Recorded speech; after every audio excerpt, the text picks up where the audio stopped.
Siguiendo la programación del módulo 2, ahora abordaremos su segunda parte, enfocada en la importancia del agua y las disoluciones acuosas. En esta parte se describen los enlaces en el agua, sus propiedades y la gestión del agua, un recurso indispensable. De igual forma, se presentan las fuerzas intermoleculares, las disoluciones acuosas, sus concentraciones, su difusión y el paso del agua a través de membranas semipermeables. Por las piedras que por aquí pasan, sí, cuando la marea, cuando la sube.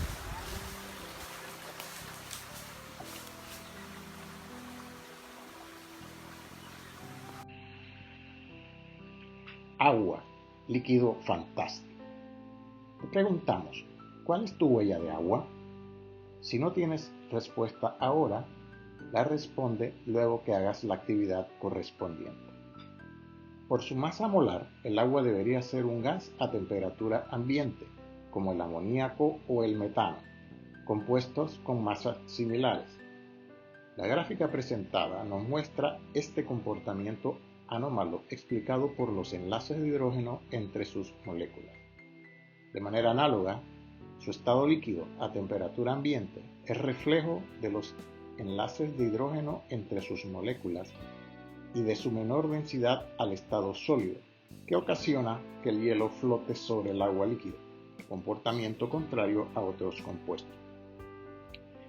El clip del río Agayal destaca la importancia de mantener limpias nuestras fuentes naturales de agua dulce. Al realizar la actividad 4, tendrás una información cuantitativa aproximada de tu consumo de agua, que te creará conciencia de la importancia de ahorrar este preciado líquido. Agua potable y su gestión. El agua potable es el agua apta para beber y debe tener una composición que no cause daños a la salud. Su contenido incluye otras sustancias en una cantidad permitida y determinada mediante análisis físicos, químicos y biológicos. Una sustancia que no se encuentre en las tablas oficiales podría considerarse como un contaminante del agua potable. La acumulación de óxidos de azufre o nitrógeno en la atmósfera, producto de la actividad humana o industrial, al combinarse con el agua genera la lluvia ácida. El movimiento del agua en el planeta Tierra, que permite su distribución natural y purificación, se resume en el conocido ciclo del agua, que podéis consultar en el enlace a internet que aparece en la diapositiva. La gestión del agua potable se encomienda a entes estatales, sean agencias o ministerios, que son los que dictan normas, regulaciones o leyes vinculadas. También puede concederse a entes privados su recolección y distribución, siempre con la supervisión estatal, ya que el agua es un derecho público regulado en las cartas magnas de los países. Al efectuar la investigación, al final de la transparencia, te enterarás de la gestión del agua potable en tu país. Las fuerzas intermoleculares son fuerzas de atracción entre moléculas, aunque incluye la participación de iones. Su influencia es mayor en las fases condensadas, líquidos y sólidos.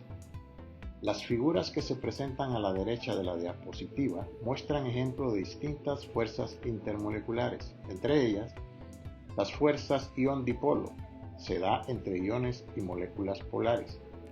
Las fuerzas dipolo-dipolo es la existente entre moléculas polares. Las fuerzas dipolo-dipolo inducido se da entre una molécula polar y una no polar. Las fuerzas de dispersión son las que se establecen entre átomos o entre moléculas no polares y son el resultado de dipolos inducidos por iones o moléculas polares.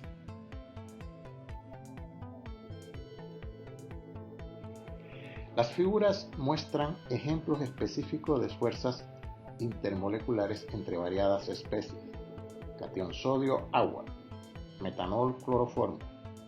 metanol, agua, xenón, agua, anión cloruro, hexano, octano, hexano.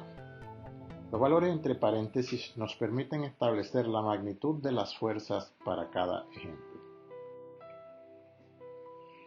En las moléculas dipolares se establecen interacciones atractivas entre polos opuestos y repulsivas entre polos del mismo signo. Como se indicó anteriormente, en las moléculas de agua, las interacciones de puente de hidrógeno explican algunas de sus propiedades en sus formas líquida, agua, y sólida, hielo. Los puentes de hidrógeno son importantes cuando se establecen entre el hidrógeno con átomos muy electronegativos, como el flúor, oxígeno, nitrógeno, principalmente. Al acercarse un dipolo, figura B, a un átomo de gas noble o molécula no polar, figura A, genera sobre esta una distorsión de la nube de electrones, originando un dipolo transitorio en el átomo o molécula no polar, figura C. Las fuerzas ion-dipolo se manifiestan claramente cuando un compuesto iónico como cloruro de sodio se disuelve en agua. El agua establece interacciones rodeándolos de manera diferente, como se aprecia en las imágenes.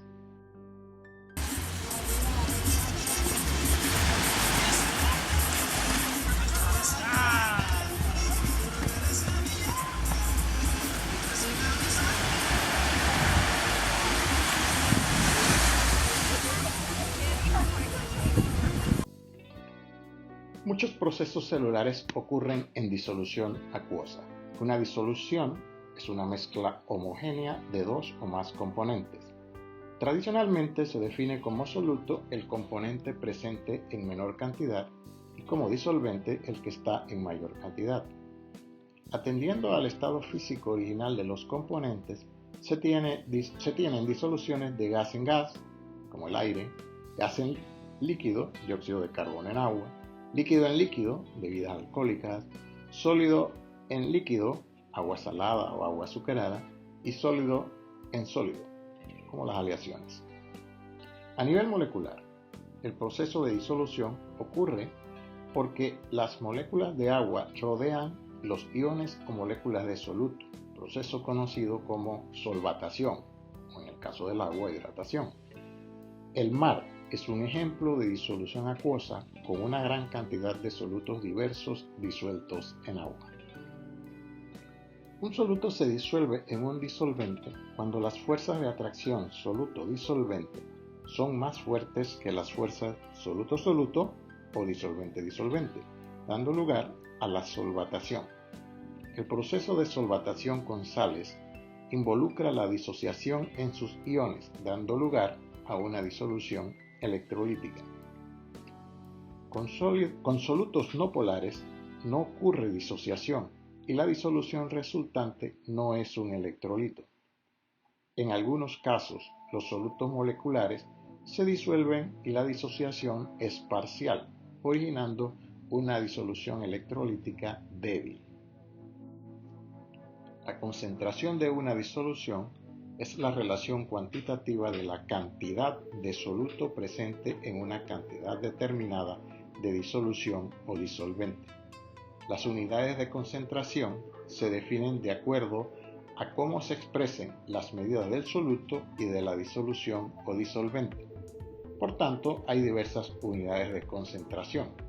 Sin embargo, nos enfocaremos en las siguientes: porcentaje, molaridad, fracción molar y molalidad. Estas unidades de concentración se abrevian y calculan como se muestra en la tabla adjunta. La actividad 5 te permite conocer las cantidades de soluto que generalmente son los ingredientes activos de productos comerciales y crearte la costumbre de leer las etiquetas de dichos productos en los establecimientos comerciales. Las conocidas definiciones ácido-base de Arrhenius, de Bronsted y Lowry y la de Lewis son útiles de acuerdo al medio que tengamos. Un ácido fuerte se disocia completamente en agua.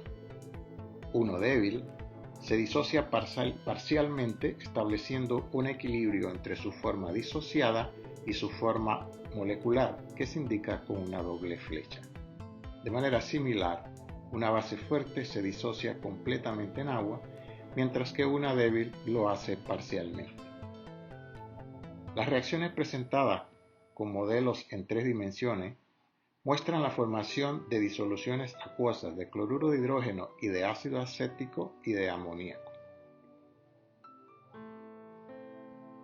Podemos establecer un proceso de disociación del agua, como se indica en las ecuaciones que se utilizan para representar su ionización. El agua misma está muy poco ionizada y su ionización se expresa como una constante de equilibrio denominada producto iónico del agua, representada con Kw como subíndice, cuyas expresiones matemáticas se indican en los recuadros. En el agua pura, la concentración de cada uno de sus iones es igual a 1 por 10 a la menos 7. En medios acuosos se mantiene el producto iónico, de modo que si se conoce la concentración del ion hidrógeno, con la expresión del producto iónico se calcula la del ion hidróxido. Para transformar estos valores de concentración tan pequeños en números más prácticos se introduce el concepto de pH. El pH se define como menos logaritmo de la concentración del ion hidrógeno.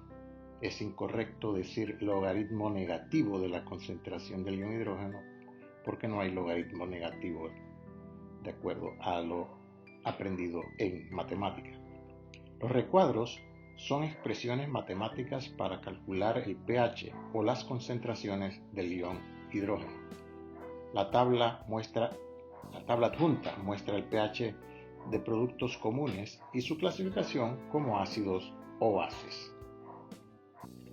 La actividad 6 te pone en contacto con las maneras de medir pH y elaborar una tabla como la mostrada en la diapositiva anterior. Igualmente, podrás observar el fenómeno de ósmosis en el experimento correspondiente a la actividad interdisciplinaria.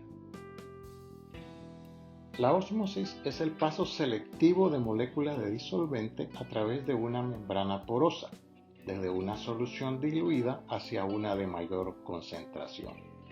La presión osmótica, descrita como pi, de una disolución es la presión que se requiere para detener la ósmosis. Es una propiedad coligativa. En el enlace siguiente verás un video que resume las propiedades coligativas. Si dos soluciones tienen la misma concentración y por tanto la misma presión osmótica, se dice que son isotónicas. Si tienen diferente presión osmótica, se dice que la de mayor concentración es hipertónica y la más diluida hipotónica. Podrás en la siguiente dirección ver una animación que te permitirá ampliar la visión de las soluciones hipertónicas e hipotónicas.